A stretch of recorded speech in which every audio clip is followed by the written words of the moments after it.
Hello viewers, I do hope you are enjoying our program on functional English, which is English for effective communication. You must remember that learning a language, whether it's your mother tongue or it's your second language, other tongue, is a process of making a number of appropriate choices and putting them together in an organized way. What you are going to view now is how language can be of tremendous help to students who are in a real mess, to a particular student who has not been able to do well in an exam, and how language in the form of advice and suggestions can act like a booster to his morale.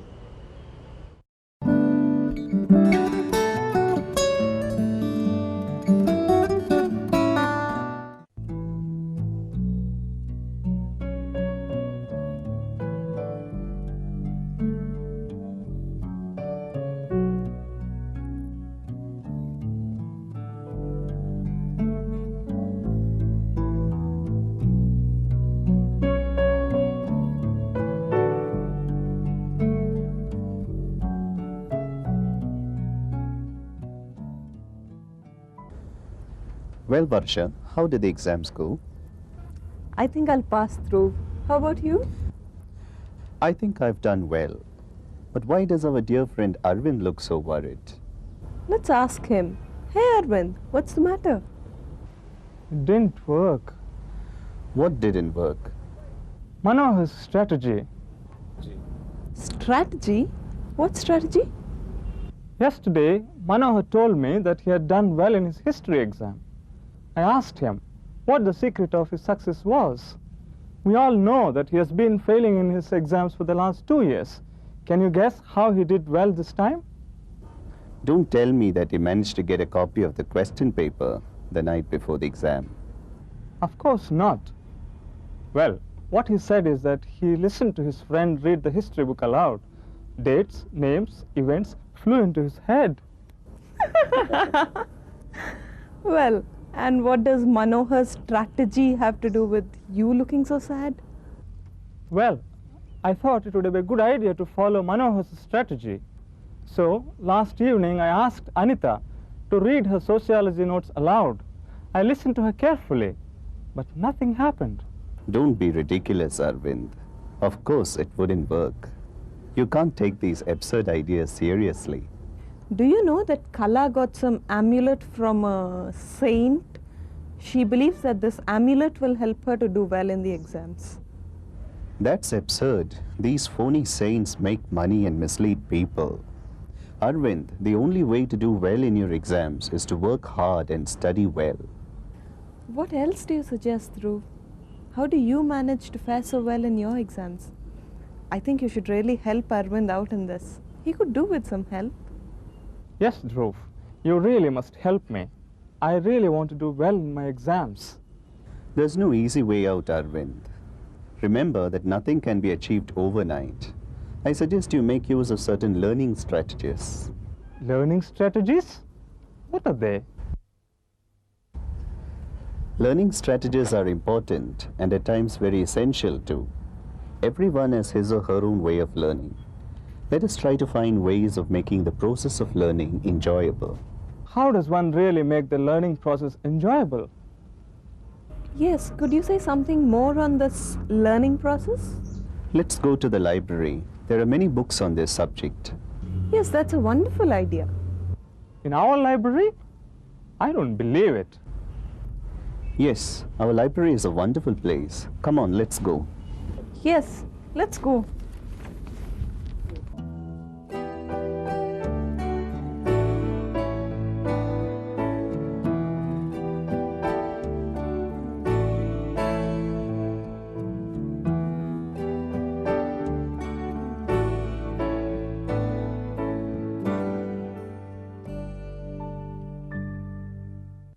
But there are so many books on learning strategies.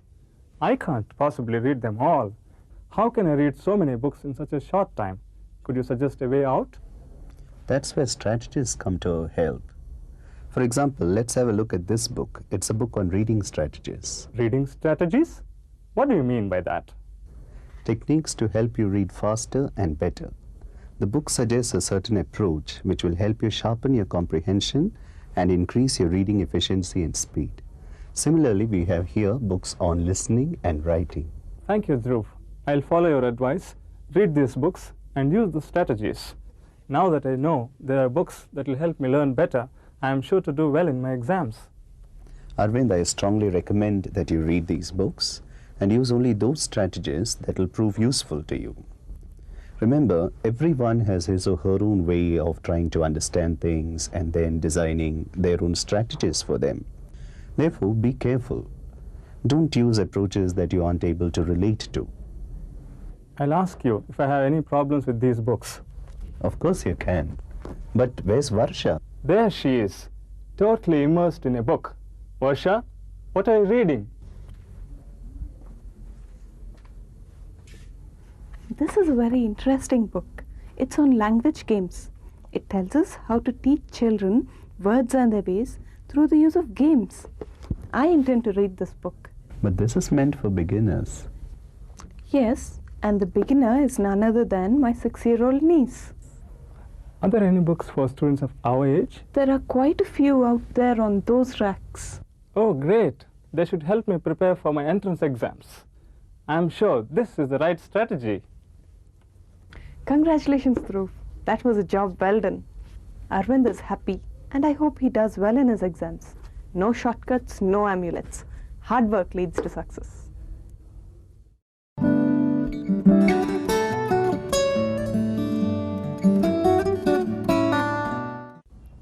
Arvind really had a problem, and it was kind of Varsha and Dhruv to have helped him out.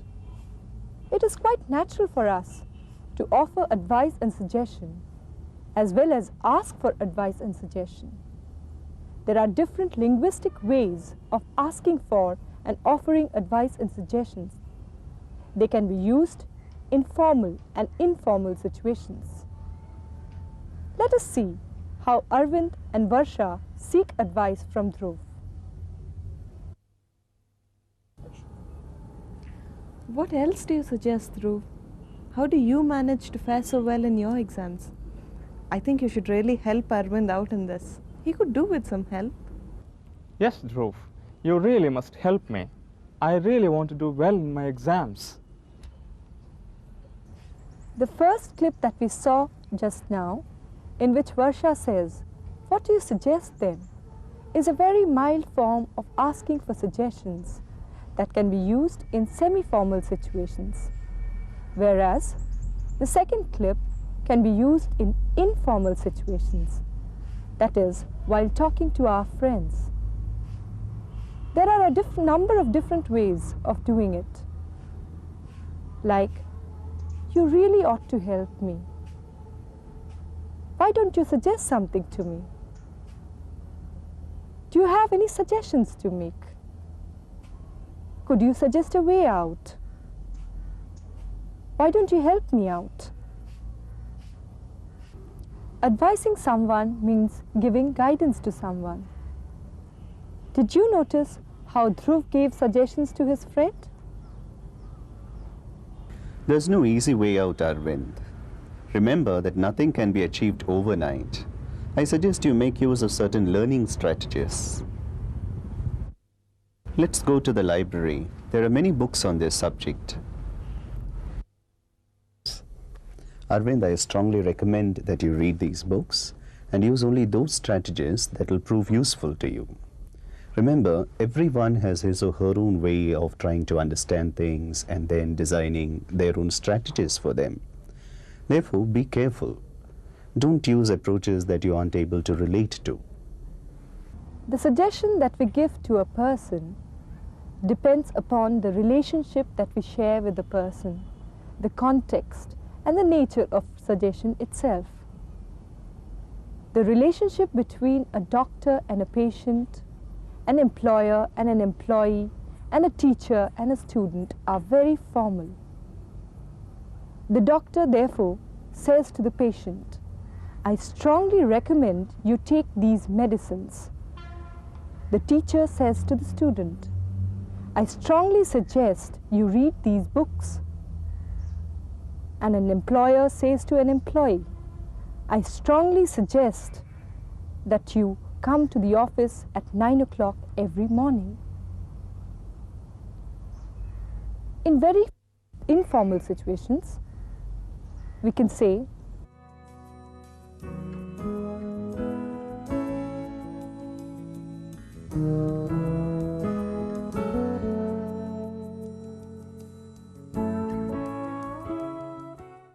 these kind of expressions can be used when we are talking to our neighbors, friends, brother, sister, or somebody who is not in a position which is higher than us.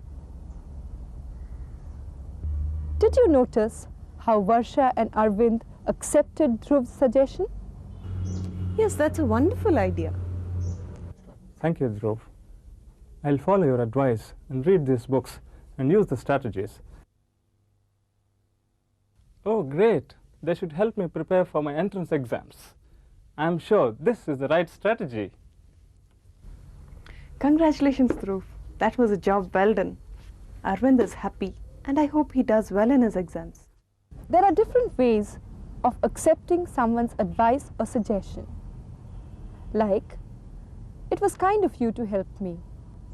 I'll do that. Thanks for your advice. That sounds a great idea.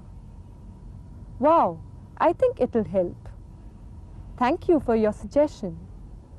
Thanks a lot for your advice." But there are times when you don't like the idea or the suggestion given.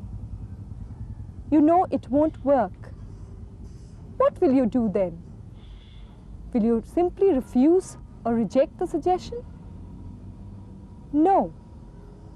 It's a nice gesture to thank the person first for the time given to you, and because the person has listened to your problem and suggested a way out. You can do it in a number of ways. "Thanks a lot for your advice, but I don't think it will work. Thank you for your suggestion, but my problem is really complex." Today we have seen a number of ways of offering and seeking advice and suggestions.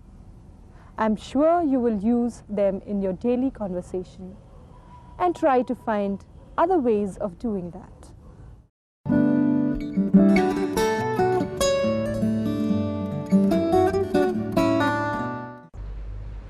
You must have realized by now that the main focus of this particular program is on advice and suggestions, which are two important language functions. This can be done in two ways: asking for advice and suggestions and offering advice and suggestions. Let's look at the first one, asking for advice and suggestions. Please give me a piece of advice. I really need your help. You must help me. I'm in a real mess. Now let's move on to the second one, offering suggestions. Let's go to the library. There are a number of books in the library on this subject. Shall we go to the library now? How about going to the library now? Now you must notice that there are three different ways of offering suggestion, and we are moving from very informal to formal and a very polite way of offering suggestions. Let's look at a different kind of situation. I suggest that we postpone the meeting until tomorrow. Let's postpone the meeting until tomorrow. Very tentative, very suggestive. Or I think you might like to postpone the meeting until tomorrow. Very indirect and a very polite way of offering the same kind of suggestion. So please note that offering advice, offering suggestions, asking for advice and asking for suggestions can be done in a variety of ways, in a very direct way or in a very indirect, polite, tactful, suggestive way.